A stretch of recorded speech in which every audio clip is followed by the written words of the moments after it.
Celebrate good times. Come on. Do, do, do, do, do, do, do, do. Woo! More on that in just a second. But first, cue the intro. Hello and welcome to the OT Schoolhouse Podcast, your source for the latest school-based occupational therapy tips, interviews, and research. Now, to get the conversation started, here are your hosts, Jayson and Abby. Class is officially in session. Hey everyone, and welcome to episode number 25 of the OT Schoolhouse Podcast. I hope you enjoyed my little singing right there. That is in honor of marking our 1 year anniversary of this podcast. So woo woo! We made it 1 year. That was my goal when I started this, was to make it 1 year, and we have made it. And well, I'm just going to say now, I don't feel like we're ever going to stop. So thank you to everyone who has been listening for that entire year. Thank you to everyone who has been listening for 1 or 2 episodes. Thank you to everyone where this is your very first episode listening. Very much appreciate it. And well, I couldn't be more excited for our special guest today. In fact, so excited that we're just going to skip straight to it. And I'm going to give a quick introduction to Zoe Mailloux, and then I'll let her give a little bit more introduction and background to what she's been doing and what she's up to. So I first met Zoe back at a conference in Pasadena several years ago, and I've been kind of admiring her work since. She has published over 30 journal articles in her nearly 40 years as an occupational therapist. And what makes Zoe a little bit unique is that she actually studied under Dr. Ayres. And so today we're here to talk about sensory integration, and more specifically ASI, or Ayres Sensory Integration, and the evaluation of Ayres Sensory Integration within a school-based setting. So without further ado, I'm just going to let her give a little introduction about herself, and then we'll continue on with the interview. So here's Zoe Mailloux. Well, my name is Zoe Mailloux. I'm an occupational therapist, happily working as an OT for more than 35, maybe 40 years, quite a while. And I've been really fortunate to work in pediatric occupational therapy most of the time that I've been an OT. Awesome. And so what are you up to these days then? Currently, I'm on the faculty at Jefferson University, which is in Philadelphia. By the wonder of technology, I live in Southern California and teach online in their OTD program. And I teach quite a bit of continuing education courses for occupational therapists, physical therapists, speech and language therapists who are interested in sensory integration worldwide. I get to travel around the world. I've been to many countries sharing information about sensory integration. Yeah, in fact, weren't you just saying you just got back from, was it India? I just got back from Turkey and Dubai, from Istanbul and Dubai. Mm-hmm. Oh man, that must be an amazing experience, just kind of getting to know the culture and all that. What's really great is having the chance to meet occupational therapists from all over the world and see how they live and how they work and how they shop and pick up their children from school. Yeah. It's a great way to get to know the world and to see our profession all over the world. Is there one particular story that comes to your mind when you think of teaching outside of the country? Well, since I just got back from Dubai and that's fresh in my mind, what was really amazing there, I had a course of about 25 people and 14 different countries were represented in that one course. And so Dubai is a place where most of the people who live there are from other countries. Oh, and okay. So that is really sticking with me because they're quite proud, and I think they should be. They're quite proud of their ability to collaborate and work together in just an incredible multicultural place. Environment, yeah. Yeah, and they're really, they have a lot of pride in the fact that people get along. It's a very safe place. And so that was inspiring to see that and to see that melding of cultures. So you're saying they're from 14 different countries, but they all live in Dubai now? They all live in Dubai, and yes, and Wow. they were originally from 14 different countries, and actually in Dubai, I think only about less than 15% of the population is considered local or Emirati. Wow. And everyone else who lives there is from somewhere else in the world. That's crazy. Yeah, some for long-term and some more short-term, but occupational therapy is quite strong there. There's a lot of OTs there. Yeah, actually, I mean, just doing the podcast and having our online, expression through the blog and through Instagram and especially Facebook. I have a lot of people on Facebook that seem to be from that culture that like us on Facebook and reach out. And it just seems to be a growing OT community over there. There really is. And, just worldwide, OT has developed so much over the last few decades. And I think that's the other just general thing that I appreciate about traveling is seeing our profession in so many different places in the world and how it works in so many different places. Yeah. That's awesome. All right. Well, I only have you for a short time today, so I'm going to try and squeeze in as much as I can for everyone listening. But to kind of get started, in what way have you worked with kids in schools? Well, so I'll back up a little bit and just say that very early in my career, I was really lucky to work with Dr. Jean Ayres. And so I'm sure most OTs know that she was the pioneer who developed the theory of sensory integration.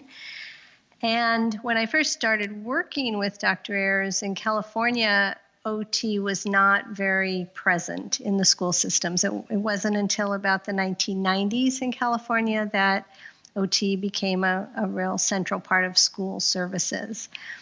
So at that time, when these changes were happening in California, I was really involved in some of the first OT services in our state.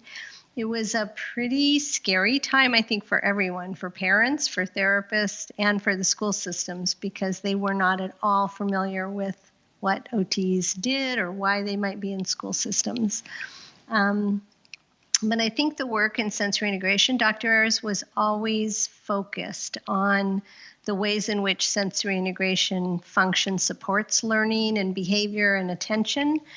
And then the corollary is how sensory integration problems can interfere with learning. So it was always really clear for those of us who worked in this frame of reference that sensory integration was a very pertinent part of understanding how children succeed at school. So over my career then, I worked in many, I was part of a nonprofit practice for many years. We would send therapists to over 200 schools, many different school districts. So in a way, SI has kind of been in schools since OT's been in schools. Well, at least in California. Occupational therapy was part of the school systems going back to the 1970s when the legislation occurred that brought OT into the schools. Mm-hmm. But California was a little behind because we had another system here.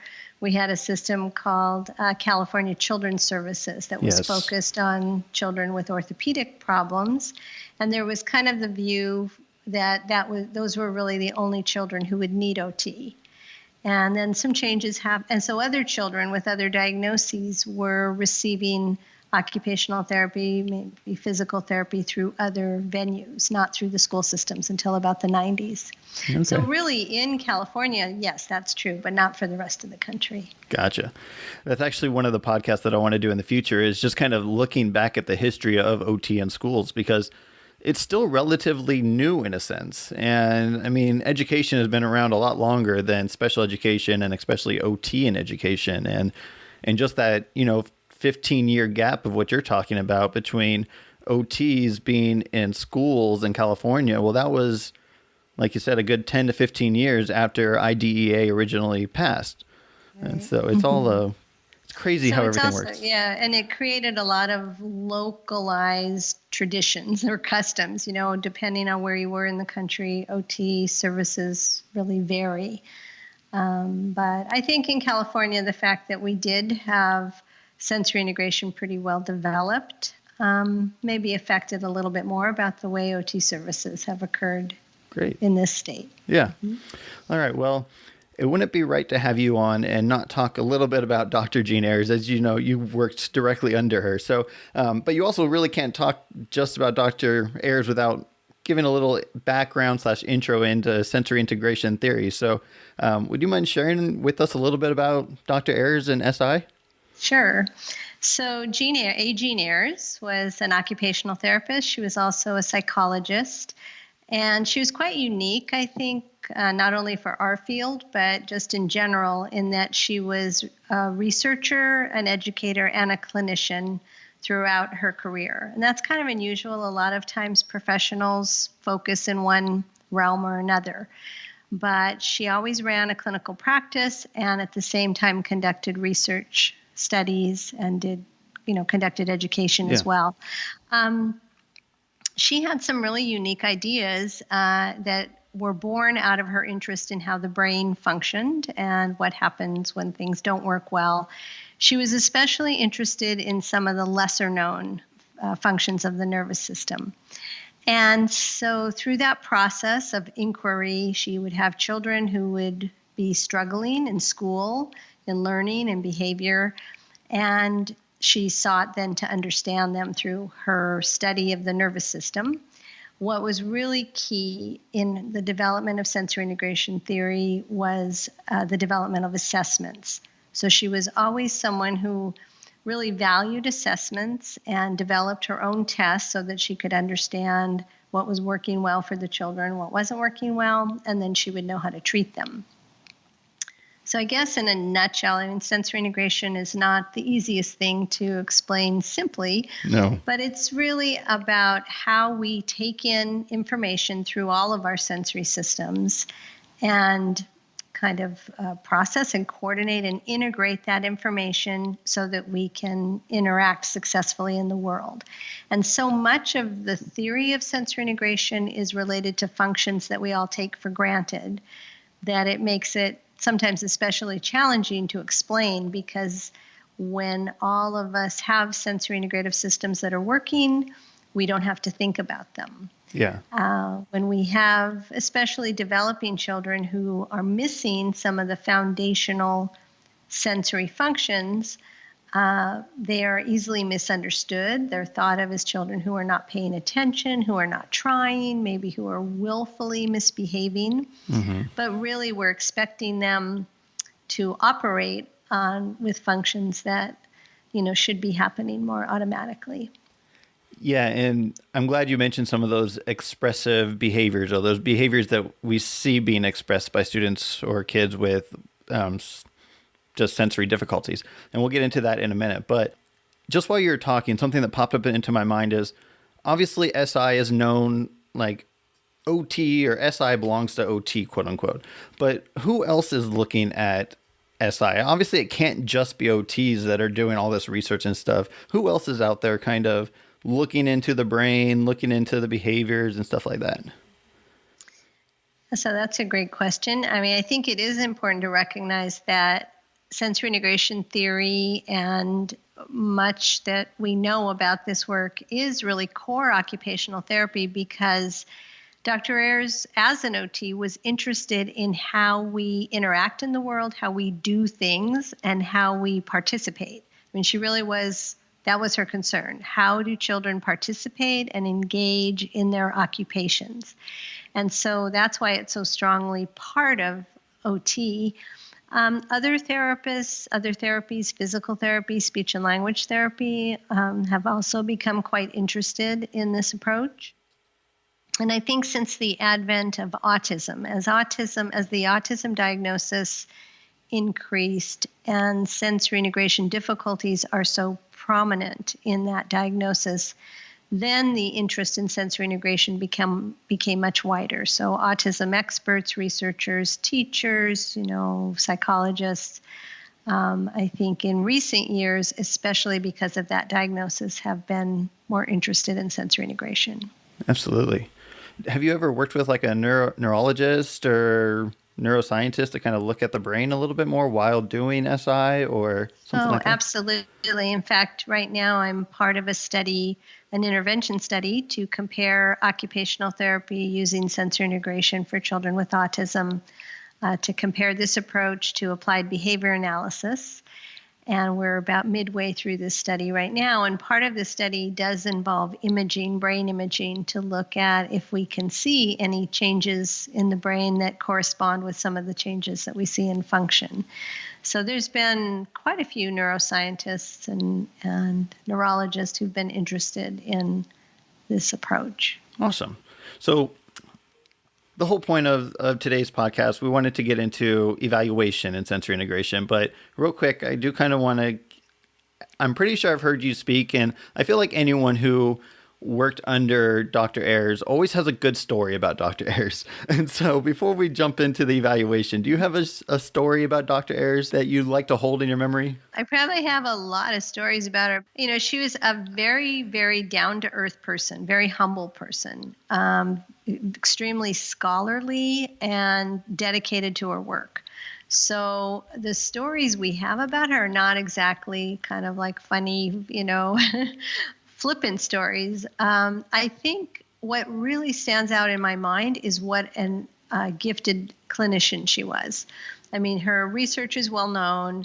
Anyone who ever heard her lecture knows that she was a gifted educator, but not that many people got to see her with the children. And with the children, she was extremely playful. They loved her. As soon as she came into the room, they just knew that she was someone they could trust. And she was not at all afraid to get down on the floor, to get on a scooter board, to jump on a swing, to jump off of something. So that's really what stands out to me is when I think about what I learned from her. I learned obviously so much, but the way that she could observe children and completely relate to them is what I remember most about her. Yeah. I can't remember if this is, I've seen the picture several times. I don't know if it's on the cover of one of the books, but it's her on the scooter board, like kind of slightly behind one of the kids. Yeah. And she just has the biggest smile on her face. The kid has a huge smile on his face.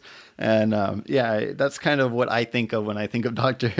Ayres. So and she, she knew from her own body how important the sensory integrative processes were. Like she knew how, and she engaged in the therapy activities so that she could understand what the children were experiencing and what they needed. Yeah. All right. So earlier you did mention, that Dr. Ayres really understood the importance of the assessments.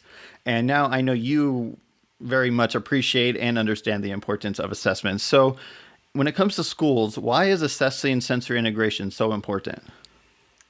Yeah, so, this has really become my passion, especially in more recent years. I think my early training with Dr. Ayres taught me this at a really core level, but I'm not really sure what happened to occupational therapists, but we seem to have moved away from careful, comprehensive assessment. And maybe it's the pressures of funding or just other administrative pressures. And as a field, I wonder sometimes if we're not quite assertive enough, because when I travel around the world, maybe even more so in the US, I hear things like, well, I'm only allowed 20 minutes for an assessment, or I'm not allowed to use that test. And I never quite understand those kinds of comments, because I feel like, well, we are trained professionals. It should be up to us. Before we treat a patient, it should be up to us before we start intervention to decide what we need to know. So I think it seems to me that OTs have been a little bit too willing to jump into treatment without fully knowing what they need to treat. So, and then again, back to Dr. Ayres, she was so clear that you would never try to treat a child if you didn't fully understand what their problem was. A young developing child is a fragile thing in a way, they're developing. We have to be so careful. So the idea that we might just take a checklist or make some observations and then treat a child, sometimes for weeks, months, years. And that, I think, has always been sort of the confusion to me, that if a therapist, for whatever reason, feels that they cannot take an hour or two, or even 3, to complete a full assessment, how can they justify treating a child for weeks or months or years? We're guessing. We're spending a lot of that time and effort and somebody's money on trial and error. And we would never accept that for ourselves. We would never accept that if we were injured or ill. We wouldn't allow our health professionals to do a trial and error approach to help us.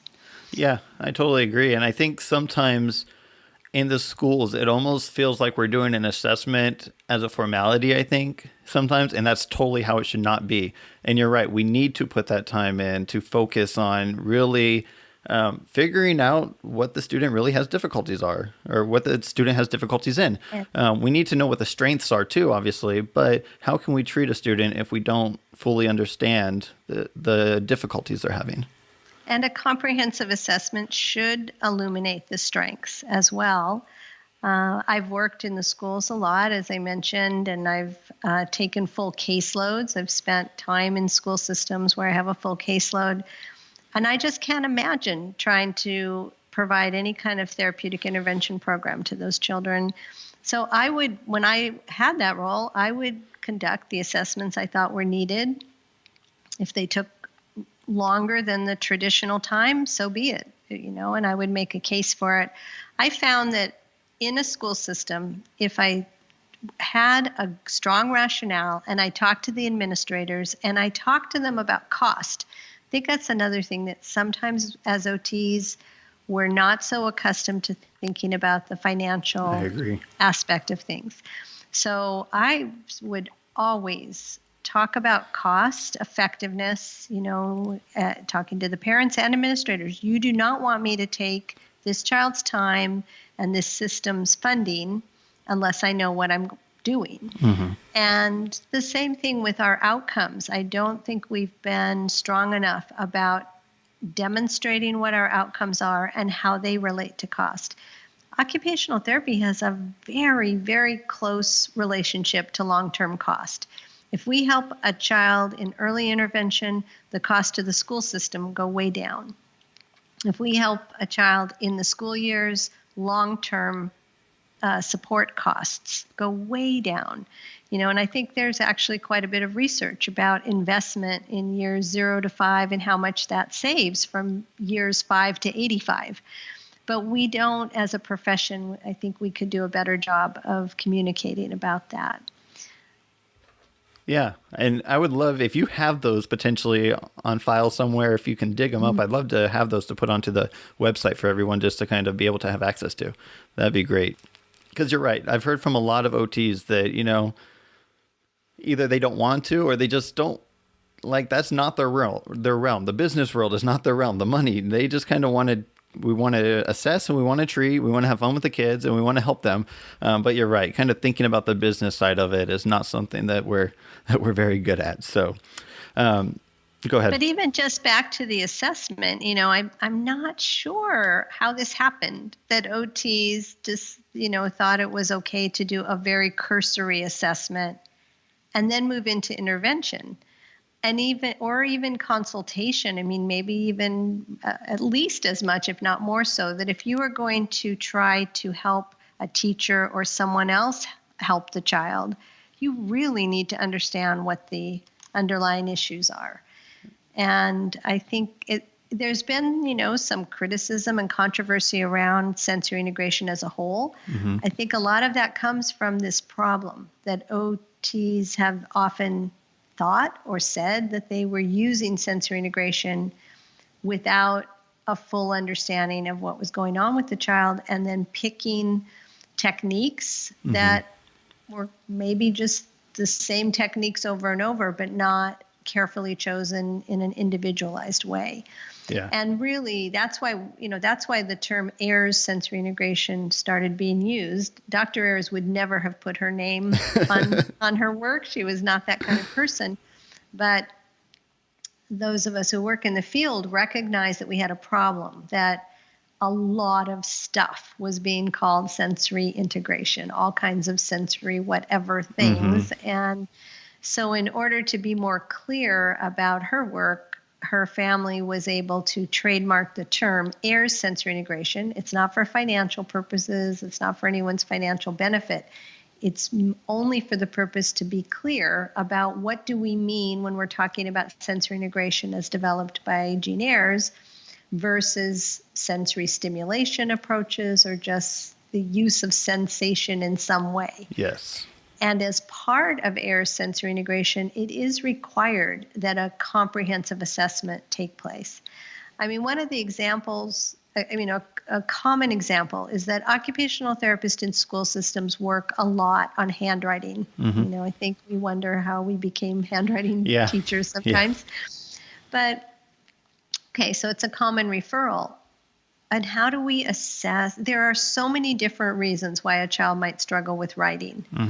Some of them maybe are visual perception or visual motor difficulties. But there are many, many other reasons why a child might struggle with writing. And if we don't know why, and we just continue to practice writing and use techniques to teach handwriting, anyone can teach handwriting. Yeah. We don't need an OT for that. What we need an OT for is to understand fully the underlying difficulty that's contributing to that problem at school, and then being able to offer specific, individually tailored intervention that addresses what that child needs. I have a story I commonly tell about a little girl in a school system who had the same goals year after year after year. When I came in to see her, she'd been in occupational therapy, I think for about 5 years. Probably. And her goals were very similar. She was about an 8 or 9-year-old girl. She'd never had, the only assessment she had was a VMI, a visual motor integration test, and maybe some checklists. And let me guess, she had a goal to space her letters out, put them on the line like appropriately. Yeah, something about her grip.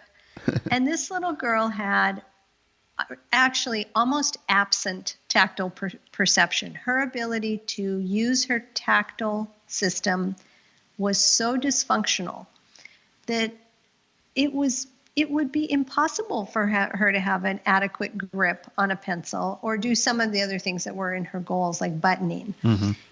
Our use of the touch system is so critical to everything we're concerned about in OT. And I think if you went to the school systems today and surveyed to find out how often in a school system OTs are truly assessing tactile perception, I bet it would be less than 10% of the time. You're probably right. And, I know that many, many children who have learning disabilities, attention problems, some kind of coordination difficulties, autism, speech and language problems, a huge majority of those children have poor tactile perception. And so if the OT doesn't even know the child has poor tactile perception, how would they know to work on it? And how will that child's function in these occupations that require good tactile perception? How are they going to improve? And there's just so many different examples of that. That's just one little piece of sensory integration. Absolutely. But we could pick many different functions that are not assessed and then, just really create obstacles for children to be successful at school. Yeah. So I know, again, sensory integration, very complex. We don't have time to go over everything in this podcast. Like all the tests and the SIPT, obviously we're not going to do that. You have a whole nother course for all of that good stuff. But what should a good sensory integration assessment look like? Well, kind of in a nutshell, the main areas of sensory perception that contribute to, so for OT, we're concerned about doing, being able to participate and engage in activities. That means tactile perception, proprioception, vestibular perception, and visual perception at least. So those 4 areas of sensory perception need to be assessed. Praxis or motor planning, postural ocular bilateral integration, and sensory reactivity. Sensory reactivity separately, or at least understood as differentiated from sensory perception. Those are the 4 main umbrella areas that contribute to a comprehensive sensory integration assessment. Sensory perception in those sensory systems, praxis, postural ocular bilateral integration, and sensory reactivity. Okay, so if you were in a school today and you got a referral, kind of how would you kind of go about through that step? I mean, obviously I know there's a much larger complex, but what tools would you use? What observations would you do? What would you be looking at? Well, as an OT who has worked in the school system, I would if I felt there was some chance that the child's difficulties might be explained by sensory integrative functions, I would give the sensory integration and praxis tests, because those are the only tests we have right now that are standardized for children, that measure all of those areas. They don't include sensory reactivity. So I would use the SIPT plus observations and standardized questionnaires to teachers and caregivers, something like the sensory processing measure. Okay. In combination, something like the sensory processing measure and the SIPT would cover all areas. And unfortunately, there has not been an alternative. It's not like we can say, well, instead of the SIPT, we'll use such and such. There is currently no alternative that's a standardized test for children in most of those areas. There's some visual perception tests. Yes. But that's it. Yeah. There's no other test of praxis. There's no other test of tactile perception or proprioception or vestibular function. Correct. And sorry, that's been it. I want to ask you real quick, because this morning I went on my Instagram and I actually did ask for feedback, for questions. I was like, hey, Sensory Integration Podcast, who has any questions that they want me to ask or kind of, try to put into the podcast? And one of the questions was SPM versus the sensory profile. And you mentioned the SPM. Is that your preferred? Personally, I prefer the SPM. I don't think there's anything wrong with the sensory profile. Both instruments rely on someone else's perception of the child. So, I always have that in mind, and I recognize that what the parent sees at home might be different, and it might truly be different than what the teacher sees at school, and might be different than what I would see in a direct assessment. I think we'll probably talk about it in a few minutes, but we do have a new set of tests that are under development. Yes. That are meant to address some of the challenges that seem to have kept OTs from using the SIPT. And in that new set of tests, we will have some direct measures for sensory reactivity. I can't really, the reason I use the sensory processing measure is that it's easier for me to interpret the results in relation to the sensory integration framework. But I think both of those questionnaires that are caregiver reports require a lot of additional thought, like any test does, but even more so when you realize that you are going through someone else's lens. Yes. Yeah. And I often will get questions either via email or Instagram or whatever, and people want to know, well, how do you interpret when everything across the board on the SPM is way up in the definite dysfunction? And I think what you just said kind of explains it. You have to take into consideration that this isn't your trained, skilled observation that's scaling this or that's scoring this kid in the definite dysfunction. This is the behaviors that the parent is seeing or the teacher is seeing. And does that kind of make sense? Yeah, it does. And in the manual for the SPM, the questions are categorized by what they're actually getting at. So it's also important to look at which questions were answered in sort of the extreme ways. So you can't only look at the score. You really have to dig deeper. Absolutely. And it's not enough. Even if you have definite dysfunction in every area, most of the questions on the SPM or the sensory profile are about over or under sensory reactivity. That's a really important thing to know about. It's an important area, but it's only one of, as I mentioned, the core areas that need to be assessed. So what I see most often is that therapists might use a questionnaire like the sensory profile, sensory processing measure, and then maybe they use the VMI, maybe they use a little bit of the Brunics. But that means they have not considered praxis. Praxis is not assessed by those instruments. No. They haven't considered tactile perception, proprioception, or vestibular functions. And they haven't considered a lot of other aspects of some of the core SI areas like bilateral integration.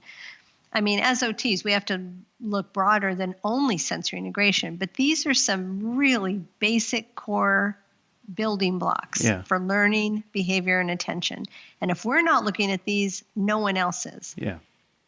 You know, the OTs using a VMI, that's great, but usually a psychologist a school psychologist is doing some kind of visual perceptual testing. Absolutely. If I had to give up any area as an OT, I would give up visual perception because I think I could get that information from someone else on the team. If I don't test these other areas, no one else is going to look at them. So I feel like I'm really responsible for that. Yeah, and you're absolutely right. I don't even use the VMI anymore because, I use the RAVMO, which is very similar to the VMI, and portions of the bot, again, similar to the VMI. But I can't use the VMI because my psychologist uses it, and we can't use the same assessment at the same time. So that's right. But who's testing tactile perception? Who's looking at proprioception? When the child has too much pressure on the writing or too light a pressure, or they're bumping into their friends, who's assessing their proprioceptive functions to understand why those things are happening? Yeah. If we're not, no one else is. And then if you don't know there's a problem, it's more likely that it's thought of as a behavioral issue or something purposeful. Absolutely. You brought up the new assessment, the EASY, correct? Is that? Yes. So we have a new assessment well under development. It's called the Evaluation in Ayres Sensory Integration, the EASI, the EASY, named hopefully so that therapists will not be quite as afraid of it as they have been of the SIPT. And it's going to be a free open access test. So my little view on the SIPT is that I think it's a fantastic test. It's a fantastic set of tests that Dr. Ayres developed. They're difficult to learn, but they are not difficult to give once you're familiar with them. Yeah, that's Just true. like driving a car. Learning to drive a car is not simple, but once you know how to drive a car, you don't give it a second thought. Yeah. Pretty much. And I think that's the case with the SIPT. So the double-edged sword with the SIPT is that it's difficult to learn and it's expensive to give because it has a high price tag on scoring. Yes. I don't think the kit itself is exorbitant.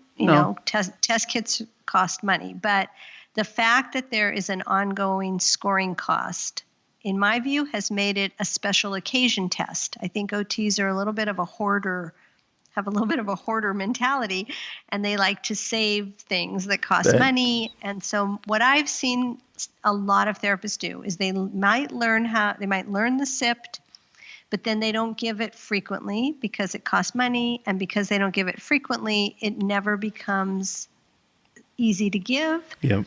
And so it always feels overwhelming. For me, I give the SIPT. It takes me an hour, maybe an hour and 15 minutes. I get so much information that would take me hours and hours to try to put together by other tools and observations and guessing. Mm-hmm. And I know what to work on immediately. I know exactly what to work on in my therapy. I'm not playing trial and error. And the kids get a lot better. They get better. They meet their goals. And we're effective. And we can be effective. Yeah. So the EASY is meant to tackle some of these challenges. It's a grassroots effort. It will be a test standardized on children aged 3 to 12.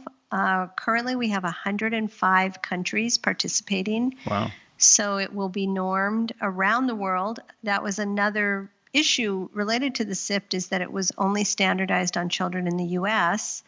That worked for us here in the U.S., but there was a big interest around the world. So this is meant to alleviate that problem. And we hope that with a free test, that then therapists will actually get over that hump, that it's not going to be any easier to learn. It's going to still be, it's motor planning for the therapist. Mm-hmm. A therapist has to motor plan these skills until they become automatic. Once they're automatic, we hope that no one will think it's that big of a deal. It's just an assessment you use, you score, and you get your results. And then you know what the children need. That's what we hope. Yeah, and if I can share real quick, I was fortunate. My district that I used to work for sent me to all 4 courses of the SIP by WPS and USC.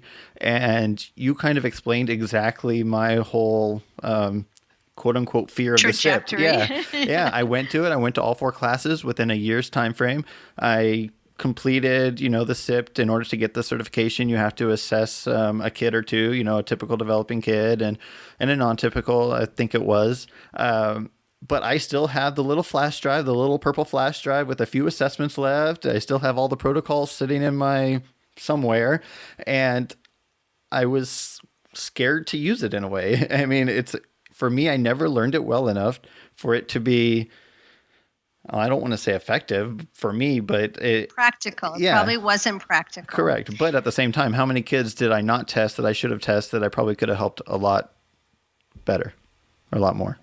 I mean, I've probably taught thousands of people by now over all these decades. And what I see is that a very small percentage move ahead and get over that hump. Mm-hmm. The therapists who get over the hump and who know the SIPT routinely tell me they can't imagine practicing without using it. Once you get over that hump and you use it and you see how much information you get and how facilitated your treatment is and how you probably missed so many problems in other kids, you can't imagine not using it. But the problem is that the percentage of people who get over that hump and use it is small. Yeah. So we felt like we needed an alternative to that. And we're just hopeful that by making a test that's more accessible and feasible, we're also hoping that we can use something called computer adapted testing that would be in real time as you're testing, that you would get some guidance. You know, if you're entering scores as you go,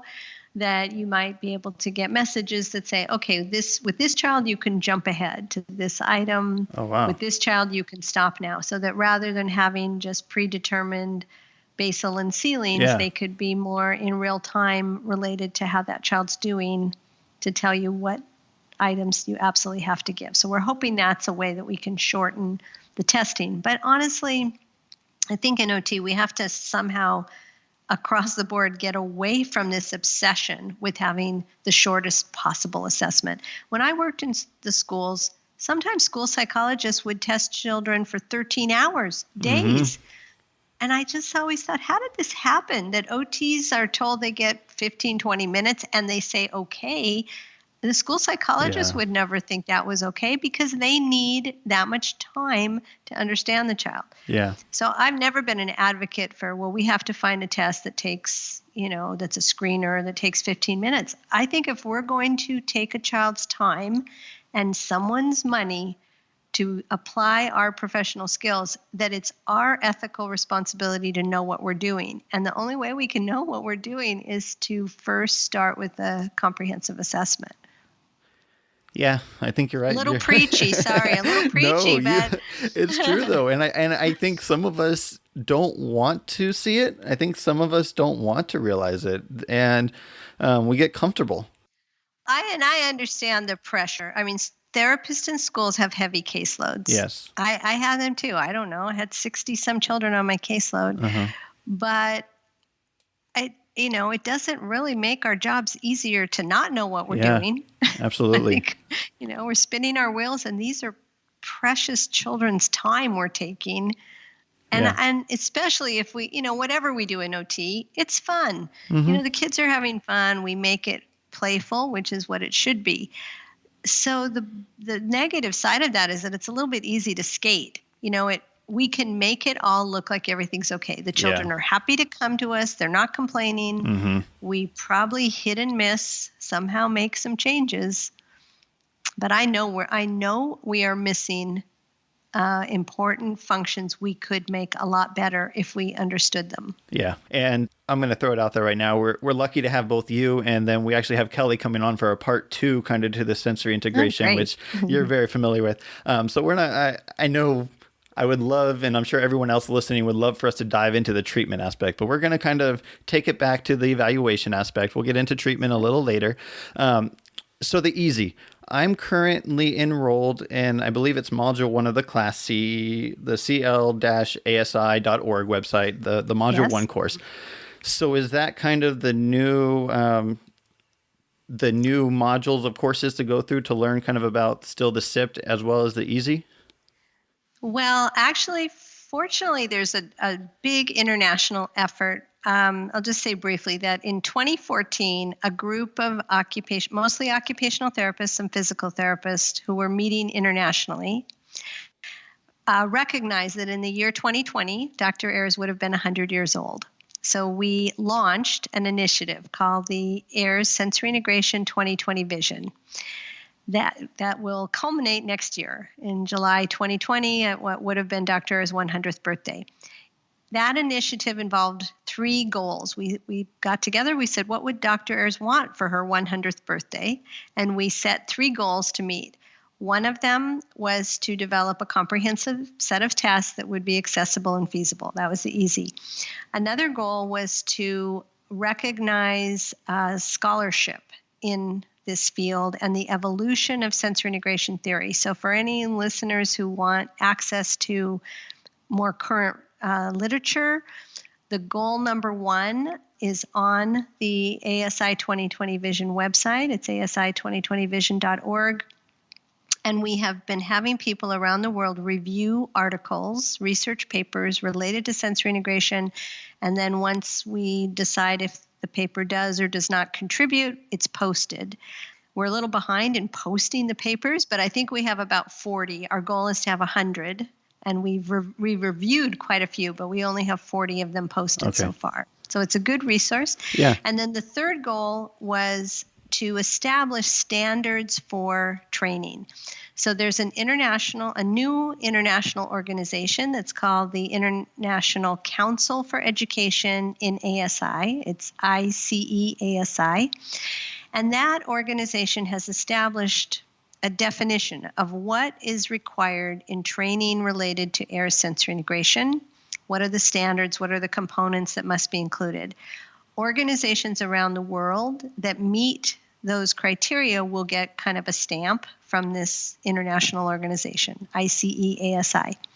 So in the United States, CLASI, which is a nonprofit organization, the Collaborative for Leadership in ASI, has applied for and has been granted approval that program meets those standards. Occupational therapists or therapists around the world will be able to look for that stamp to know if a program that if they want to learn about Ayres sensory integration, they'll want to go to a program that has that stamp. So it doesn't mean that it's the only training in the, available related to sensory functions, but it will be the standard for learning about Ayres sensory integration. And so, that was a long way around to answer your question, but the Collaborative for Leadership in Ayres Sensory Integration has a certificate program in Ayres SI that has 6 modules. The first module is on theory. There's a strong emphasis on assessment, and right now the assessment is both the SIPT and an introduction to the EASY. That happens in modules 2 and 3. We're still training on the SIPT because we can score the SIPT. We have children who are coming next week who need help, and we can't wait a few years until we know what the scores on the EASY will mean. So that program includes both the SIPT as the tool to use today and information about the EASY so that, people are aware of it.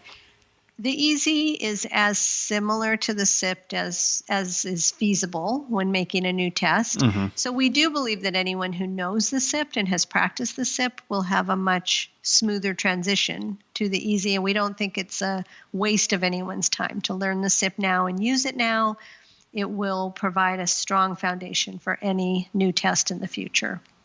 Awesome.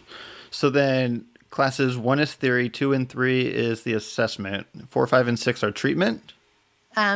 2 is online training in the details of assessment, and 3 is an on-site practice course where once you've been on your own trying to learn the assessments, you come together and get some feedback and mentorship. 4 is the interpretation of the scores online. 5 is an introduction to intervention and learning about something called the Ayres SI fidelity measure. One of the important developments in sensory integration over the last 10 years has been the development of a fidelity measure. Fidelity measures are common in intervention work, and they verify that an approach you think you're using is actually that approach. So in research, it's really not possible now to do intervention research if there's not a fidelity measure that kind of proves that you're actually providing the intervention you're studying. And we are encouraging OTs to use this fidelity measure in their own practices. If you think you're doing or using Ayres Sensory Integration as a framework, then check it by using this tool to see if you really are. And then Module 6 is a hands-on application of the interpretation and intervention principles. So where can people find that tool? Is that a tool on sale, or is it published in a... No, it's not. We don't sell anything. We try to give everything away. We don't want anybody to be held up by funds. Yes.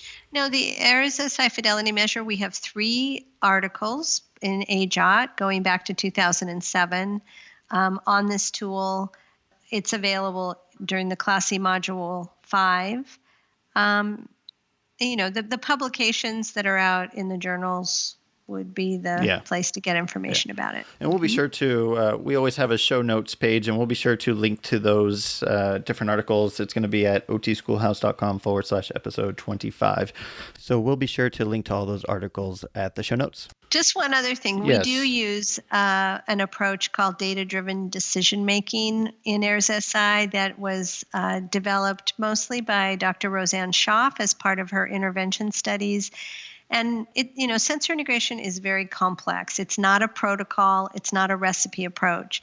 But data-driven decision-making is a stepwise approach that encompasses the complexity of sensory integration to help therapists be methodical and systematic. And one of the things that we use in this approach is to make your decisions based on data, just like it's called, rather than, I think today we'll try this and we'll see what happens. And so in our programs, we try to link, step 1, step 2, step 3. Start with theory, what are your ideas, but then do an assessment. Take that assessment data and specifically plan your intervention based on your assessment data.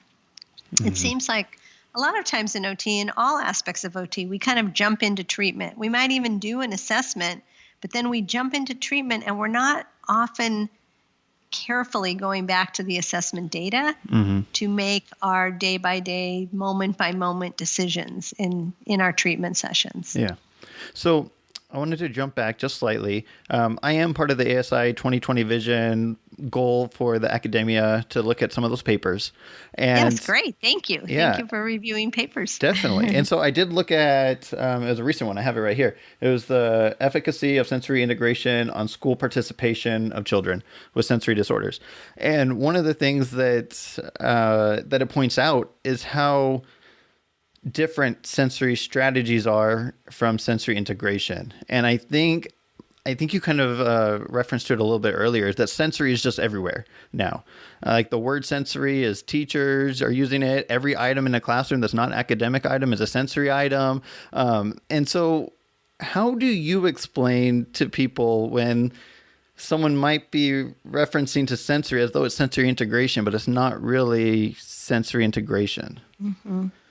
Well, I mean, usually with that conversation, that's just to recognize that Ayres sensory integration is a specific theory and intervention framework that includes components that must be there to actually meet the definition of Ayres sensory integration, and that there might be other approaches that in one way or another use a sensory component.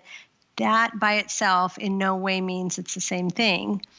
And so in evaluating whether or not an approach, an intervention, a tool is going to be effective or not, we need to know what we're talking about. And I can feel very confident about using Ayres sensory integration because I understand all the steps that are needed. I know that there's strong evidence for this approach. We have good, strong evidence that this approach is effective. And I don't know that about a lot of the protocols or strategies that are out there. I'm not even really sure why they got names and why we started using them. I mean, we use a lot of therapeutic activities. Yes. We don't name every one of them. We don't put a name on them and a protocol. So I don't know. I think for OTs, we have caused a lot of our own problems by jumping in and using techniques without really understanding why we're using them, by trying to treat children without a full assessment.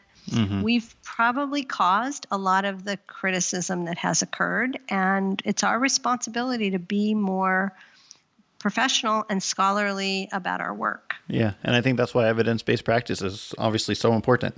So keep researching and keep looking up articles. Yeah.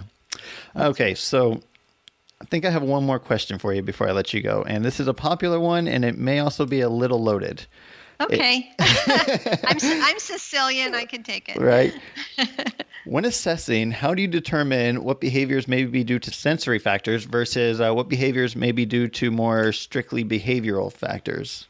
Okay. Well, that's actually a great question, and I don't really think it's that loaded. It's just a perfect question. I mean, really, when we assess, when you're assessing with a child, I can't even tell you how many countless children I've assessed who were labeled as having an attention problem or labeled as having a behavior problem.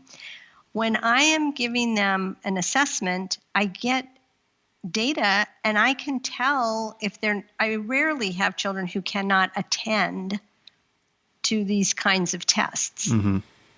And so when I know that they have been paying attention and they have been doing their best and they still have a low score, then I have data that tells me. Now, occasionally there is a child who's not able to take tests. Yeah. But what I find is that OTs seem to think many more children are not testable than those children who are.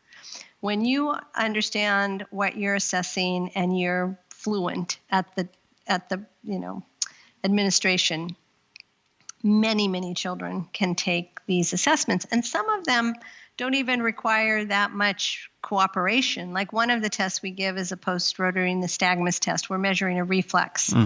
It's easy to give that test. Most children enjoy the test. Oh, yeah. And there's no behavior or attention involved. I mean, we give that test, we see the reflex. There's no question about did the child try or not try. They don't have that. No. And there's a lot of the test scores are like that. So when we have that data, and especially, you mentioned strengths, when we give a comprehensive set of assessments, we can see which tests the child does better on and which ones they're having more trouble with. Now, if it was just purely attention, they would have trouble on everything. They would just not be able to score. So I think it comes back to the same answer. A good, strong assessment will go a long way to telling us if there's a true attention problem, if there's a true behavior problem.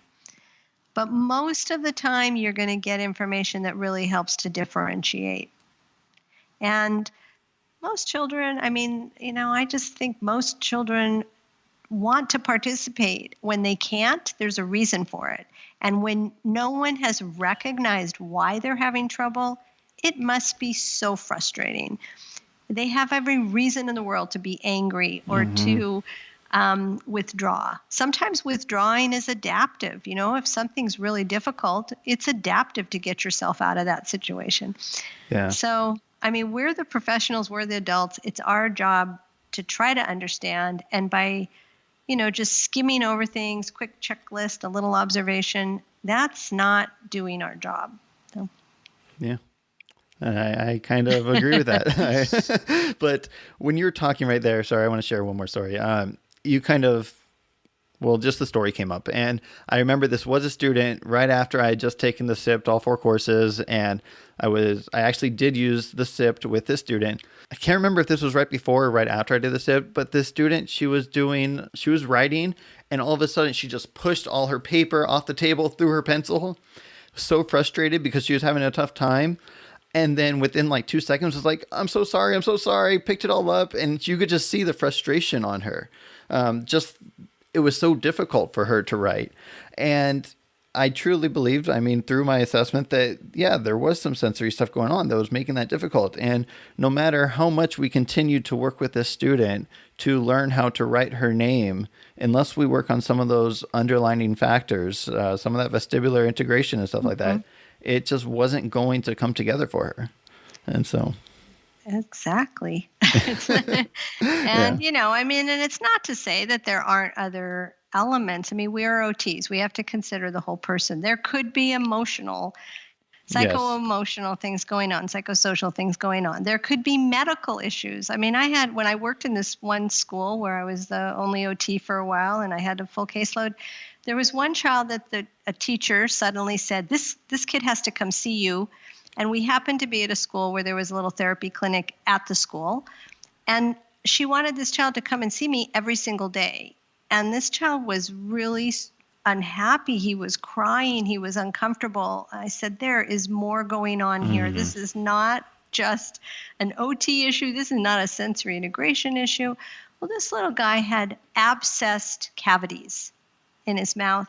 And he had autism, and he'd been kind of written off that it was just the autism. And it wasn't just the autism. He had a raging infection in his mouth. Yeah. So we can't just assume that everything can be explained, you know, and we have to keep our wide-brimmed OT hat on that considers all the possibilities. But that being said, at least if we do our job and consider the areas that no one else is considering, we can really be an important member of the team to illuminate. And I found in the schools that when I came with data and I could show test scores and I could explain the relationship of these functions to what was happening in the classroom, I didn't have any pushback. I had psychologists and principals explaining sensory integration to parents. You know, my job got a lot easier. I didn't feel like this was a struggle. We were all working together to understand the children and to help them. And more of the time, it was a relief to the team that somebody at the table had information that was making sense. So I think we'll do better as a profession if we step up. Yeah. Got to do those good assessments. So, all right. Well, I want to say thank you so much for coming on. It was a pleasure having you. Jayson. Yeah, I've seen you speak a few times, and I was just like, when this podcast first got started, you were like one of the first names that popped up into my mind. I was like, I want to have Zoe on this podcast. And so I'm happy to be here. And I just hope that the listeners stop guessing and start assessing. There you go. Real quick before I let you go, is there anywhere other than the cl-asi.org website where people can learn more about you? Or I have a website. I do have a website that's just my name, Zoe Mailloux. I can put a link to that. Yep, okay. Of course. .com. And I mean, one of the things on my website that I do have are some free information pages for parents that explain things like tactile perception and proprioception and everyday language. And they're translated into 4 or 5 languages. So those are available, might be helpful to the therapist and might also be helpful to their consumers. Perfect. Well, Thank you so much. And I'll let you enjoy the rest of your President's Day. Have a great one. Right. Thanks for doing this podcast. Yeah. It's great. Take Thank care. you. Bye-bye. Bye-bye. All right. Well, that concludes today's episode with Zoe Mailloux. And I just want to give out a very special thank you once again to Zoe for coming on the podcast. I couldn't have asked for any better way to really celebrate 1 year of the OT Schoolhouse podcast. So really do appreciate that. To all of you out there listening, thank you for listening again, whether this is your first episode or the 25th episode you're listening to. Just a big thank you to everyone. And we'll see you in episode number 26 when we start year number 2. Take care. Bye-bye. Thank you for listening to the OT Schoolhouse podcast. For more ways to help you and your students succeed right now, head on over to otschoolhouse.com. Until next time, class is dismissed.